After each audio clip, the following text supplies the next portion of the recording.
lighting is perfect, the sun not too bright, and you hear a soft click from the black viewfinder camera clasped between your hands. It doesn't just take a skilled photographer to capture the perfect shot. One must also be familiar with the characteristics of the major type of cameras: the viewfinder, the single lens reflex, the double lens reflex, and the view cameras. A majority of information that I'm going to share with you is from the many photography classes I've taken at my high school. Let's start by looking at the viewfinder camera. The viewfinder is the easiest camera to use because it is an eye-level camera and easily frames the subject. An example of this camera is the Canon PowerShot. The screen is large and it's very user-friendly. Another example, which many people use, is the iPhone camera. It provides excellent focusing, particularly at low-level lighting, which is very convenient. The focusing is fully adjustable and is better in more expensive models. Another thing that makes it user-friendly is it is an eye-level camera, which means it is a direct extension of your eyesight. The rangefinder also allows the viewer to see a subject more clearly and to determine whether it's in focus or the picture needs to be retaken. Much like the viewfinder, the single lens reflex also deals with focusing. The single lens reflex focuses on specific subjects and allows other objects to be out of focus, and what the camera captures is a true depiction of what the photographer sees, which basically means the camera is acting as an eye. It produces a sharp image of everything it sees, which allows for the images to be clear. The mirror and prism work together to allow the photographer to focus and compose photographs. The focus is quick and easy, which is good for candid photography, such as action shots of sports or animals. One of the downfalls is that it must be used in good lighting. This is because the light travels through lenses, a mirror, and a viewing screen, and the many mediums make it for the light to be just right. The double lens reflex focuses more on dimensions rather than focus. The double lens reflex allows scenes to be two-dimensional instead of three-dimensional. One of the two lenses is for the camera and the other lens is for viewing.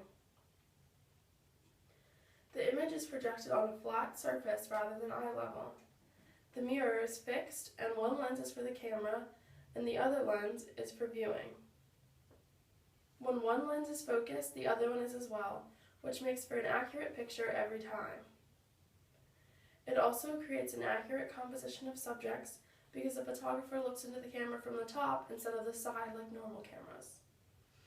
This allows for the camera to be put at awkward angles such as on the ground, which is good for photographing pictures of kids and pets, or other small things.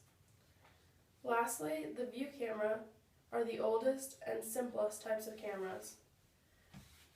The view camera is the oldest form of viewing system and is shaped like an accordion. You've probably seen them in old movies where the photographer wears a blanket on his head to examine the photograph. What the photographer sees is exactly what the camera will produce, eliminating a chance of parallax error or a change in observational positioning that provides a new line of sight. You can focus easily by moving the lens forwards and backwards. There's a lens at the front and a viewing screen at the back. The lens is used for capturing the picture, and the viewing screen is to see what you're looking at. The viewing screen and the film is large, which allows the photographer to tell if it's in focus and to examine the photograph and to be able to see if it needs to be taken again. There can be no parallax error, or when the eye sees the subject through different optics. Parallax error is eliminated because the viewing screen is projected directly by the picture-taking lens. The photographer sees exactly what is on the negative, which allows for him to tell if there's any unwanted things on the picture or it's out of focus.